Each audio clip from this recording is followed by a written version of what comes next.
Top stories tonight. Nigerian army bows to pressure, leaves Okuama community in Delta State. Victor Okojumbo emerges new speaker as Rivers political crisis deepens. EFCC to arraign former aviation minister Sirika's daughter on Thursday. Kenyan government, doctors sign agreement ending strike. Thank you for joining us. I'm Felicity Ezewike. We begin the news in a country south-south, where the Nigerian army has finally bowed to pressure to evacuate deserted and destroyed Okuama community in Ughelli South local government area of Delta State after about 8 weeks where 17 soldiers were ambushed and killed that led to military reprisal on the community.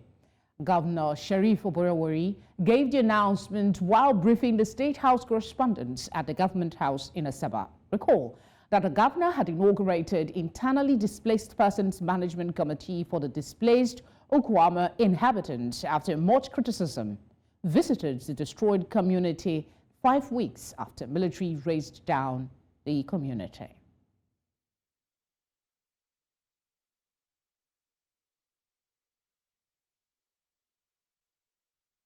I spoke with the Chief of Army Staff, Lieutenant General Lagbaja, on Monday, 6th of May. And as of today, 8th of May 2024, the military have withdrawn from Okuama. With this development, the people of Okuama can now safely return to their homes and begin the process of reintegration and rebuilding their homes. I want to express my deep and profound gratitude to Mr. President, the Chief of Army Staff, and the hierarchy of the Nigerian Army for their understanding and cooperation. In my engagement with them, they demonstrated the highest level of concern and care for the plight of the displaced persons. The member representing Boni constituency in the Rivers State House of Assembly, Honorable Victor Okojumbo, has emerged as the new Speaker of the House, loyal to Governor Siminalayi Fubara. This latest development might be a response to the opposition All Progressive Congress APC's directive to the 27 Assembly members to impeach Governor Fubara. Okojumbo takes over from the former fractional Speaker of the House, Edison Ehia, who resigned as both Speaker and member of the House on December 31, 2023. To discuss this further, I'm joined now by from Rivers State by a publisher and the Chief Press Secretary to former Deputy Governor of Rivers State, Godswill Jumbo. Godswill, thank you for joining us. It's my pleasure always being here with you. Good evening.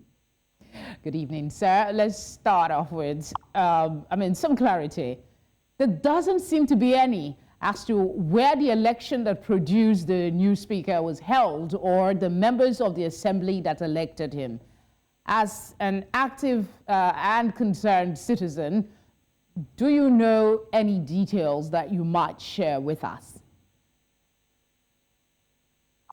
Okay, the issues, there is no ambiguity anywhere.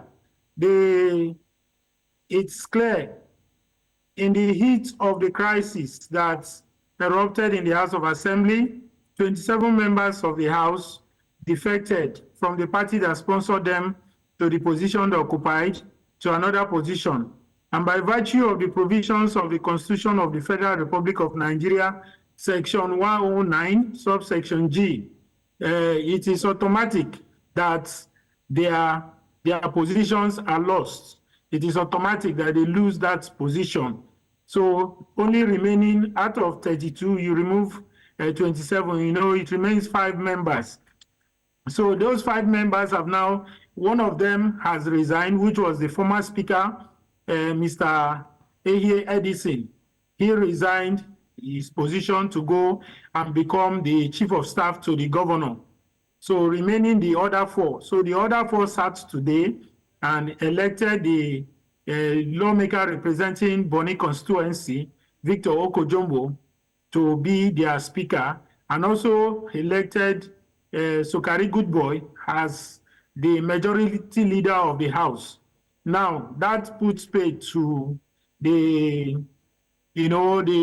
how will I put speculations? But does it really, sorry to interject, does it really, you have on the one hand 5, and then you have 27, and then you have the presidential agreement, and then you have the recent statements from the factional, let me use that word now, assembly, coming up, rescinding decisions that were overriding the governor. Let me interject you there. Let me interject you. There are no factional speakers. No, we are journalists. We are the media community. Okay. And we owe the society the responsibility of putting in perspective issues that happen within the polity in proper perspective. In the eyes of the law, there is no faction in the Rivers State House of Assembly. 27 persons dumped the party that sponsored them. And by the laws, in fact, the ground norm of Nigeria, the Constitution of the Federal Republic of Nigeria, in an effort to help citizens understand what is going on, you also agree that the governor has notified the INEC to conduct election to fill those vacant seats. So whether peace pact or not peace pact, the president does not even have the powers to interfere with that process. Because the president, seem to be any clarity that people, what would the people bound by that law? Okay, you say there is clarity, but on a daily basis there are information coming out of this state. Just the other day, we heard that the APC has asked the 27 members to begin impeachment. The governor discountenances that group of people have no recognition. Now you have 5 people. Within the law, please clear for us, is it possible for 5 people to be in the assembly and make laws? I mean, for a while, we haven't heard anything from these 5 members. Hello, God's will. Okay, I think he's frozen there. We will try and, I don't know, if you're just tuning in, we're talking about the crisis in Rivers State. The latest is, first, there is a call for the impeachment, and now we have a speaker. On the one hand, we have Amaule. On another hand, we have this new person, Victor Okojumbo, as the new speaker. We're trying to get some clarity, and we have God's will speaking with us. God's will Jumbo, who seems to share a similarity in name with the new speaker, by the way. Do you want to just ride on, or you want me to repeat what I said before we missed you? No, before the network disconnection, yes. I was saying that the governor, being a peaceful person, and you must know, the ethnic group he emanates from, the Ibani ethnic nationality, which is a subset of the Ijaw ethnic nationality, we mainstream peace. Peace is one of the values we hold very dear. So the governor wanted peace for his state, but obviously, from what he said some days ago, the other parties are not, playing along. They are not forthcoming. They are not being altruistic, and so he has to allow the components, the forces, the setup of government to function. Not like the House of Assembly was not there; it was always there, But he wanted why to is the emergence being announced now? Some people will argue that this emergence is connected with the recent call by the APC for his impeachment. They could have announced Ehie resigned in December. This is May. Yes. So why did it take so long for a speaker to emerge? Okay, well, like I was saying before you interjected, the governor was, exploring every avenue to ensure there is peace in his state. But since that peace is not working out, he has to allow the government to function the way it is supposed to function. Now, the House of Assembly members, Victor Okojumbo, Orubienimia, Sokari Goodboy, and the rest of them, they have always been there. It's not like anything went wrong. They adjourned Sandai, remember, and then they just reconvened today, and they've elected a speaker. Now, going back to the call by the APC, that call is neither here nor there. It's not recognized in law. I mean, do you call people to impeach anybody? If the House of Assembly is an authentic House of Assembly, and we are talking of members elected representing their people, if they come together and they find issues that are germane, issues that are, extant, issues that affect, the well-being of their people. I mean, you were the one. Find that these issues, the governor has defaulted on them. You do not need to call them to impeach the governor. They will do what they have to do. You're the one that talked about responsibility. The call is unfounded. The call, yes. I mean, you're the one that talked about responsibility, and you keep talking about the law. But from what we have seen that's been playing out in Rivers State, there seems to be a cross between the law and politics. A lot of persons, it takes a lot of conscious effort to understand what's playing out there. Even then, there is still confusion. So when you cite the need for the law, who will be upholding it? Is it the governor on the one hand, or the members that were elected on the other hand? Please make it make sense. Okay, the members that are elected, to constitute the House of Assembly, they make the law. But we also know that the executive arm of government enforces the law. And that is what, is going to happen now. The governor, yes, there is that interplay between politics and implementation of the law. As a governor, you are the father of everybody. You are the friend of everybody, both those in your political camp and those in the opposite camp. You are governor of everybody. So you have to find a way to create a nexus, create a soft landing, create, an amicable, affable position, environment that accommodates everybody. But where some parties think it is not like that is not good for them. There's not much you can do. So what the House of Assembly members have done is they have just come back from their adjournment, they adjourned Sindai, and now they've come back and they've elected the speaker. And so the House of Assembly cannot function. The other set of people who were claiming they were lawmakers and whatever, let me even challenge you and my viewers. A lot of things have happened between them and the governor. Why have they not dragged the governor to court? Because they know their position is not tenable in law. They have made, according to them, made or amended laws, and the governor declined assent. Why is it they say they are overriding and the governor is not implementing and they are not dragging him to court? Why are they not dragging him to court? Why are they not escalating? Because they do not have the locus. God's will, I wish we had more time. So I really wish we had more time to continue this conversation, but we're time pressed. We have other stories to bring to our viewers. So I must say thank you at this juncture for speaking with us. We appreciate your time. And for the sake of the people of Rivers, we hope for some peace soon. Yes, sure. Rivers State will be peaceful. I can assure you of that. Thank you for the privilege of being with you this evening. Thank you very much. You're most welcome, sir. Now, Nigeria's main opposition party, the People's Democratic Party, PDP, has condemned the call for the impeachment of the governor of Rivers State by the state chairman of the All Progressive Congress.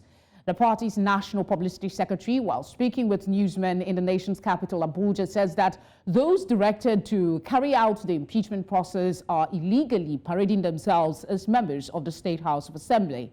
He adds that they have no constitutional power to exercise the impeachment process and urged the Inspector General of Police to call the APC state chairman to order, saying that the call is an attempt by the APC to forcefully overthrow a democratically elected governor.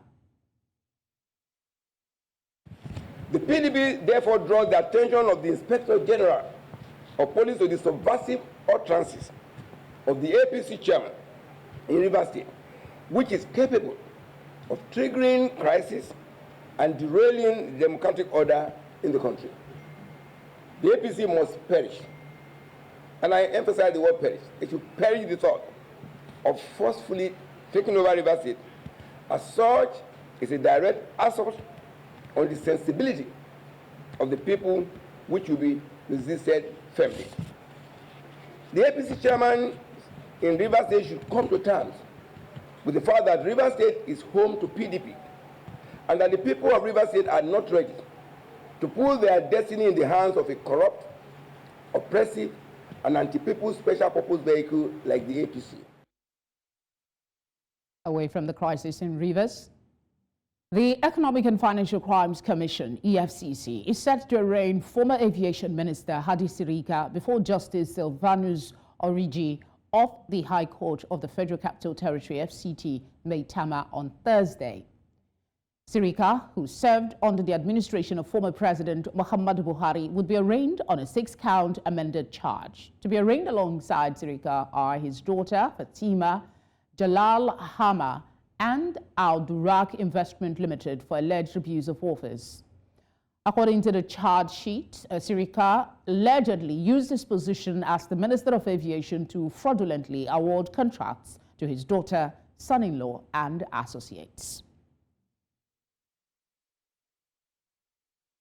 Religious leaders have been called upon to eschew inciting sermons or acts capable of igniting violence. This was the crux of the one-day Plateau Interfaith Dialogue in Jos, capital of the state, organized by the Plateau State Government and Search for Common Ground Nigeria. Correspondent Chizoba Anyowi was there and now completes the report.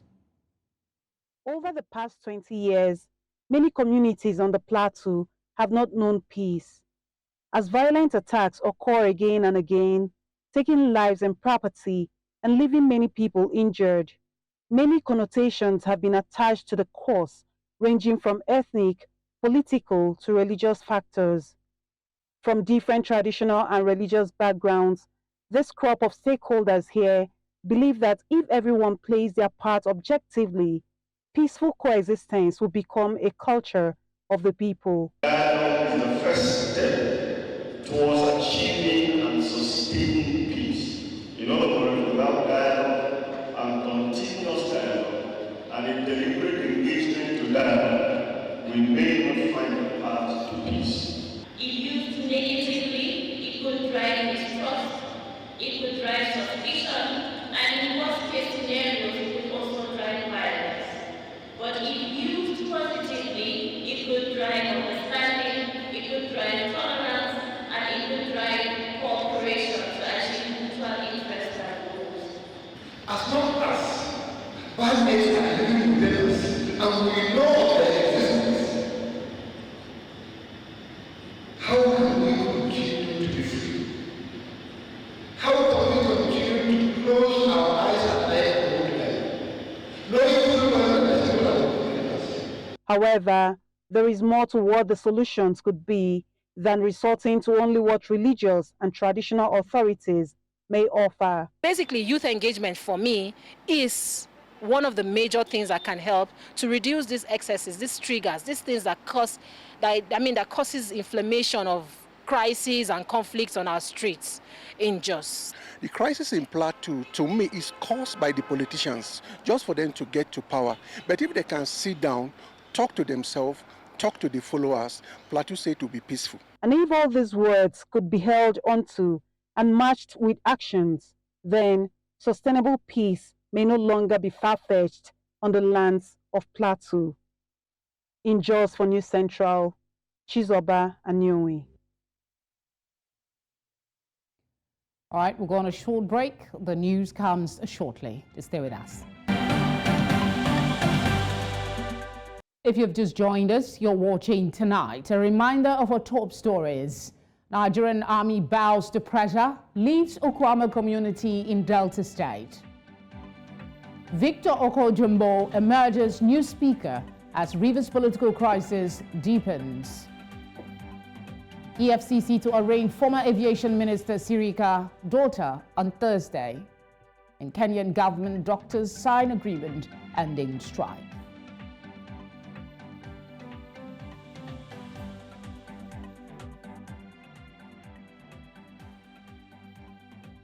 It's good to know you're still with us. For the second time, the government has conducted the flag-off of the reconstruction of Osisioma Eko Akpara Road in Abia State. Although the flag-offs were done by different governments, there is still doubt in the people about the plans for the road. News Andre's Chinwe Ugele reports that in 2019, the then governor, Okezie Ikpeazu, flagged off the same road for reconstruction, which was never achieved. Yes, this all-important road, known as Osisioma-Ekapara Road, has been in a deplorable condition with very little attention given to it by the government. It is the only route to the NNPC depot in Osisioma and is a connector to Owerri in Imo State and Onitsha in Anambra State.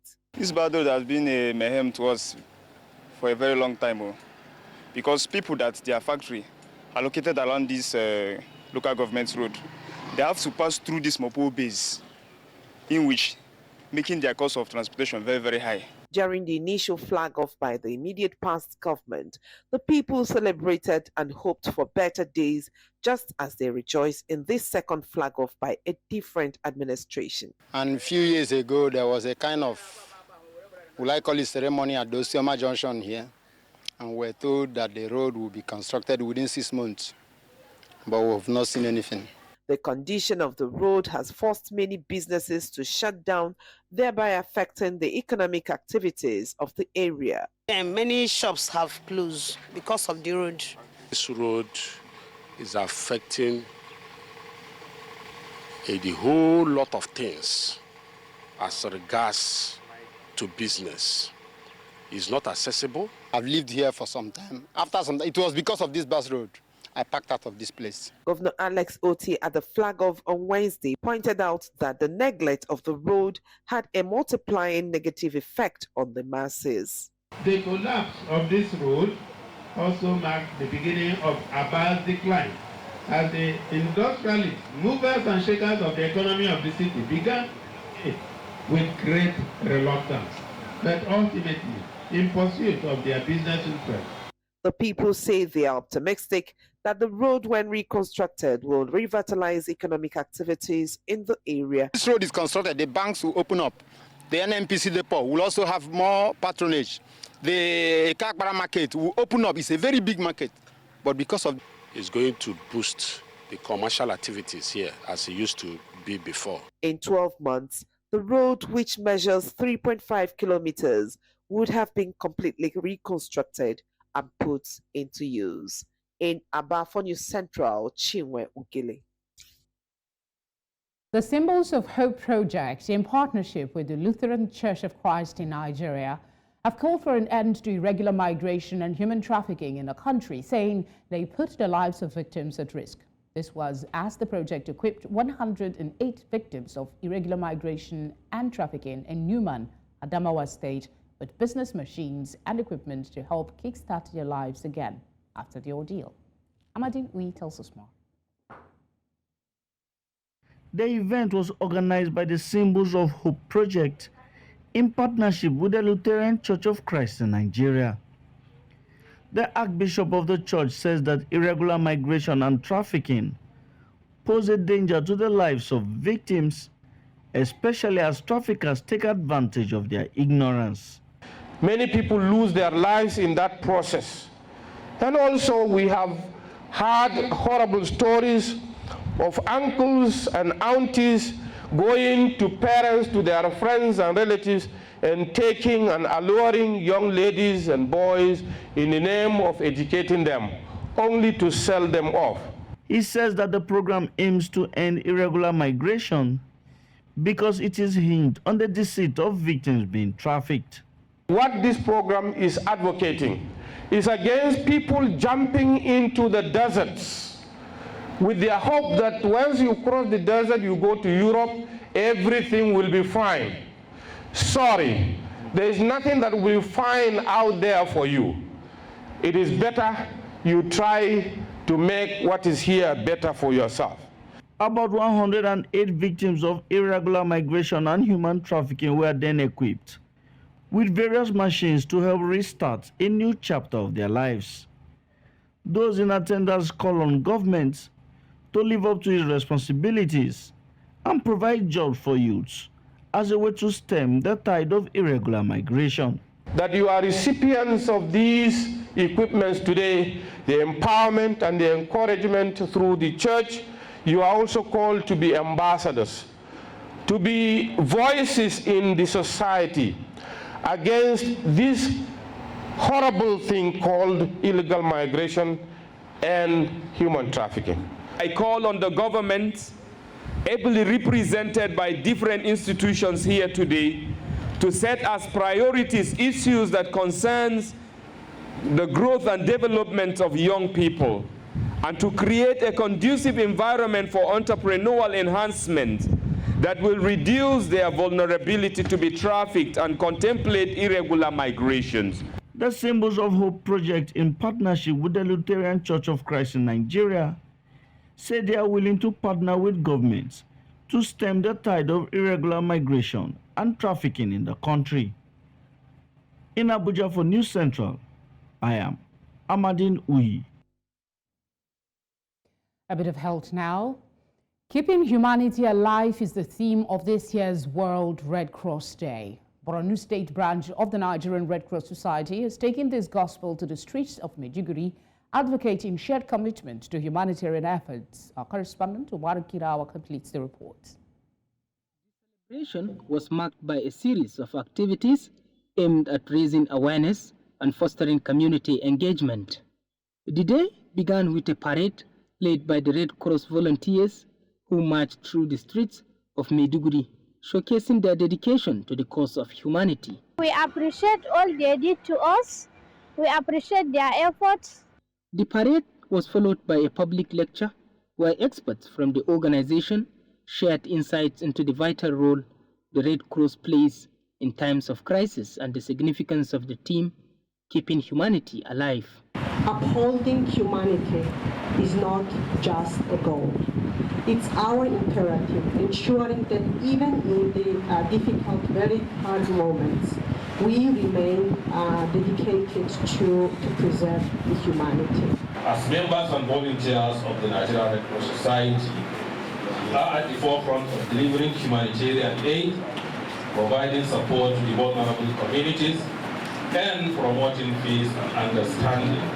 The branch also called on the public and other stakeholders to collaborate with the Red Cross in its mission to keep humanity alive, urging for increased support and participation in the organization's activities. Nigerian Red Cross have carried out healthcare activities. For example, primary healthcare. We also help unite families of the missing members of families. Global financial crisis, it has really affected our operations.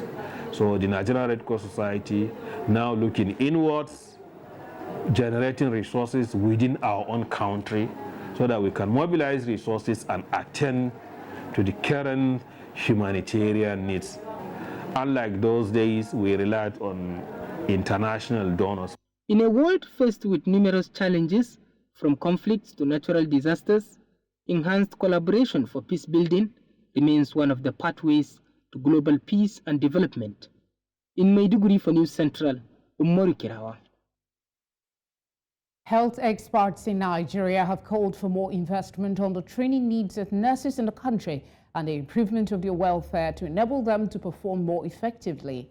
Some of them spoke at an event organized by the Zenith Medical and Kidney Center in Abuja to recognize the invaluable role that nurses play as part of efforts to mark the International Nursing Week. Idong Joseph reports. Nurses form an integral part of the workforce of the health sectors in every country. Thus, they are key players in any country's healthcare delivery aspiration. Nurses are often referred to as the backbone of every healthcare sector. And while their importance in accessing healthcare cannot be overemphasized, many believe that issues related to their welfare should be given priority. We know what the minimum wage is in the country and the present state of inflation in our country.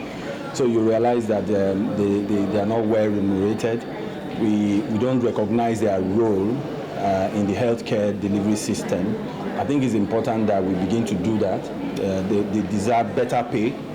With the nursing profession in Nigeria facing several challenges, some are advocating for more investments in the training of nurses to improve their performance. And of course, training the areas where they don't have, we lack that training and retraining of our nurses. So I think it's important that we begin to recognize this that every center will need to train their nurses very well. I'm trying to navigate my way through to seeing that, again, nurses are not just bedside nurses to give out pills or give injection, but again, there is more to their educational level, and seeing to the fact that they can get more training, they can get additional accolades. It's not just a nurse.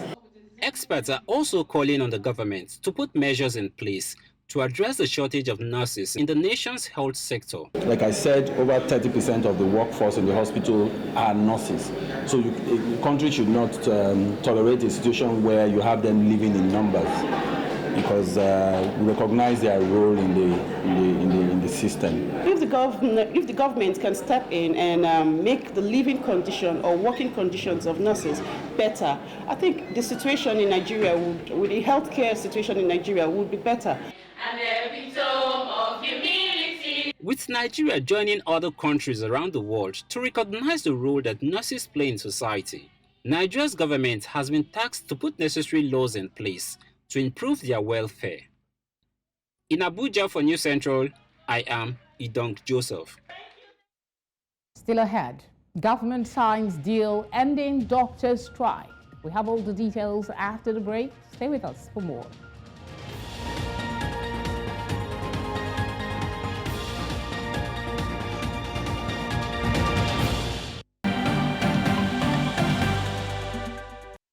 Let's now move to East Africa, where the government of Kenya has signed a deal with doctors after almost 2 months of industrial action that left thousands of patients struggling to find medical care. Details of the deal were not immediately available. Talks had previously collapsed over the government's refusal to pay medical interns higher salaries as stipulated in a 2017 agreement following an earlier strike. President William Ruto's cabinet had previously said it was unsustainable to pay the interns, who make up about 30% of doctors, a monthly stipend of $1,530 and offered $530 instead. But the doctors, numbering some 7,000 in total, had vowed not to return to the negotiating table if the agreed pay level was not restored. Let's now go over to our business desk for today's business stories.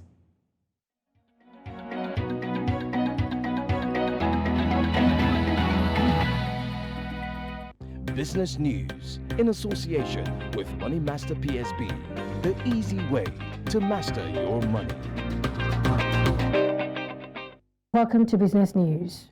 The Nigeria Employers Consultative Association, NECA, has urged both organized labor and governors involved in the national minimum wage dispute to refrain from hostilities and await the finalization of the tripartite committee on the national minimum wage work. NECA Director General Adewale Smart Oyeminde expressed concern over the ongoing accusations and counter-accusations between the governors and organized labor, emphasizing the need for respectful negotiations and consensus. He highlighted the delay in reconvening the committee meeting since early April 2024, which could lead to increased agitation and distrust. Organized labor is requesting a new minimum wage of 615,000 naira based on current socio-economic indicators.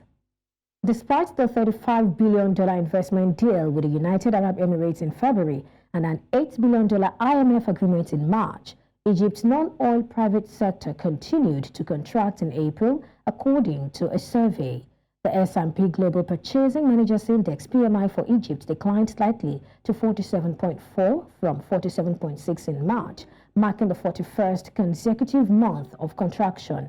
Difficult market conditions led to a decline in business activity and employment. However, there were some positive signs, with the output sub-index and new orders index showing slight improvements. Business sentiment also improved, reflecting hopes of exchange rate stability and better material availability. The IMF cited shocks from the Gaza crisis as a reason for providing financial support to Egypt. The African Union's Climate Insurance Agency will provide a minimum of $60 million to 4 Southern African nations to help them mitigate the impact of a drought caused by the El Nino weather pattern, according to the agency's Director General. Malawi, Zimbabwe, Zambia, and Mozambique will receive the payments at the end of the harvesting season. The drought has severely affected the corn crop in Zimbabwe, And while the insurance payouts will only cover a fraction of the needed relief, they'll be disbursed more quickly than support from other sources. The African Risk Capacity Agency operates a parametric insurance model that triggers drought compensation payments based on rainfall timing, amount, and distribution. That's our offering on Business News at this time. Thank you for watching. I am Perpetua Fasomi Peter. Do enjoy the rest of the day. Bye for now.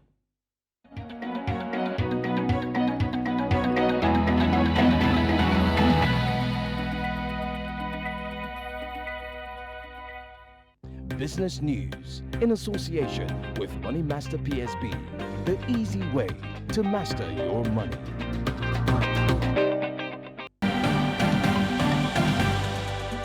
Let's head on now to our sports desk for today's stories.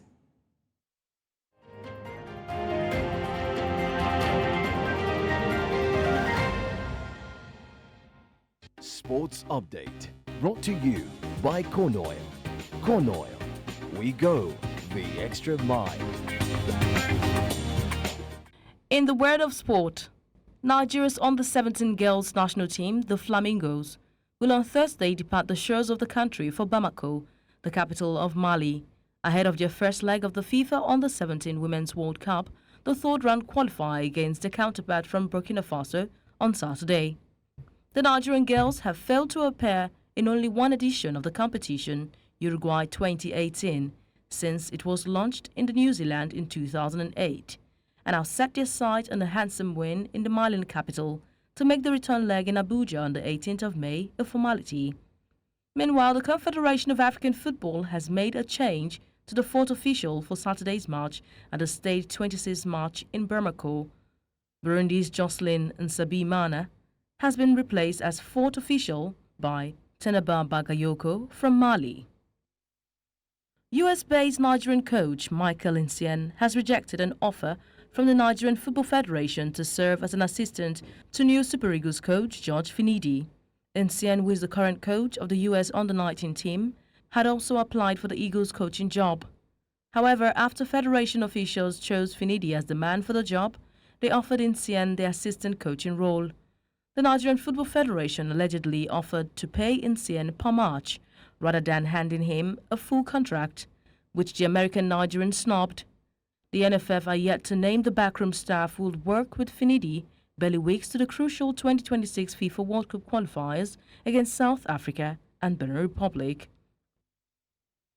Football fans around the world will now have a day to celebrate the world's most popular sport every year on May 25. The United Nations General Assembly adopted a resolution Tuesday proclaiming May 25 as World Football Day. The day marks the 100th anniversary of the first international football tournament in history, with the representation of all regions, which took place on May 25, 1924, during the Summer Olympic Games held in Paris, according to the resolution.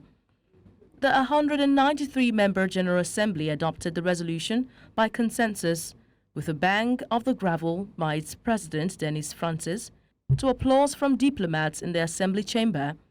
It was co-sponsored by more than 160 countries. Finally, in the world of sport, Ghanaian boxer Samuel Takachie has announced his decision to move into the professional ranks after recording an outstanding amateur career. Takachie made the announcement via his ex-handle in a lead-up to the start of the 2024 Olympic Games in Paris. In the aftermath of the announcement, Takachie added that he had signed on a streetwise management that is headlined by renowned promoter Michael Amor Badieko. The 23-year-old won bronze in the 2020 Olympic Games in Tokyo, Japan, and added to his medal haul by winning gold in the light welterweight division in the 2023 African Games. Takachie's gold medal was one of the 4 gold medals Ghana won on the penultimate day of the competition at Accra 2023. And that's it in the world of sport. I am Onyinyechi Obaro.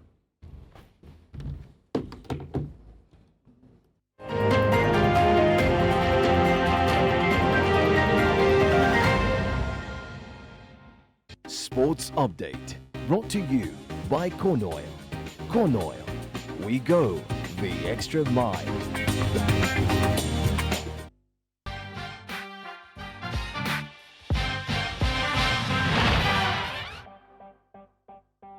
Entertainment news in association with Glow Unlimited.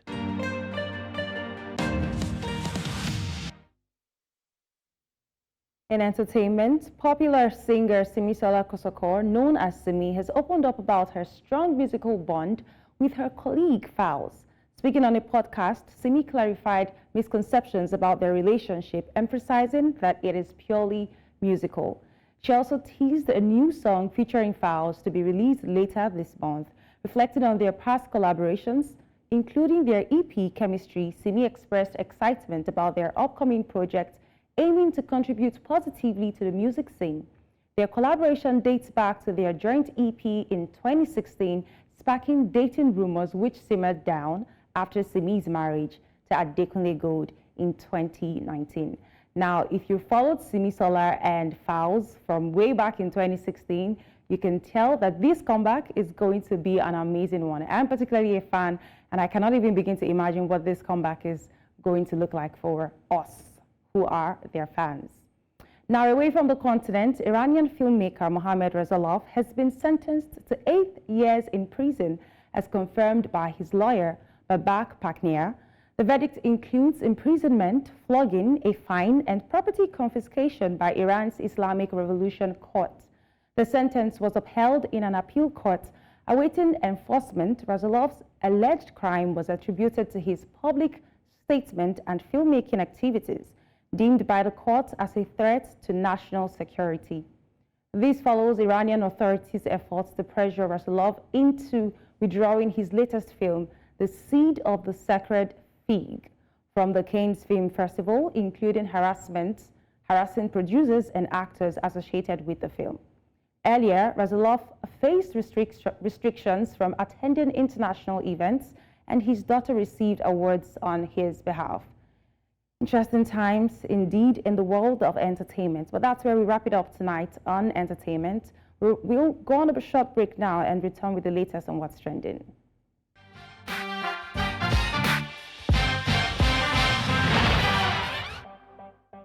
Entertainment news in association with Glow Unlimited.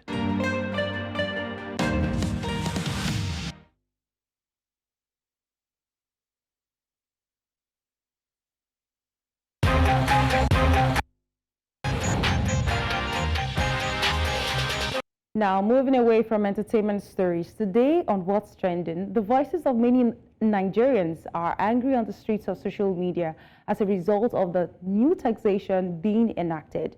There's an uproar on social media on the comparison of the demand for tax and the improvement of the quality of life of the citizens. Today, Nigerians weighed in on tax expert Taiwo Oyedele's emphasis on raising the value-added tax rates.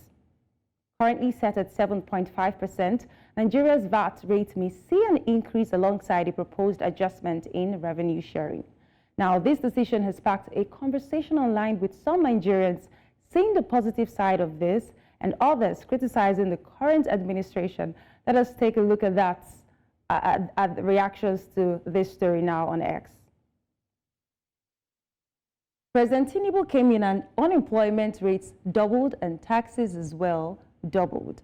Now we have VATs, we have stamp duty charges, we have NIP transfer fee, cybersecurity levy, commission, SMS charges, current accounts, ATM maintenance, etc. Not like we're even seeing any use of the taxes. And then we have another tweet from Achiduk saying, I mean, he's right, so they should enforce these taxes and make sure everyone pays them. We can't be dodging taxes and demanding good governance. We are our own problem. We have another tweet saying, you are talking too much, comparing Nigeria to developing countries where their economy is strong. There is good job and security and all their health sector are top class. The worst is that farmers will stop bank transactions and demand cash. If you increase it to 15%, you are robbing us from where you did not sow to support your lifestyles.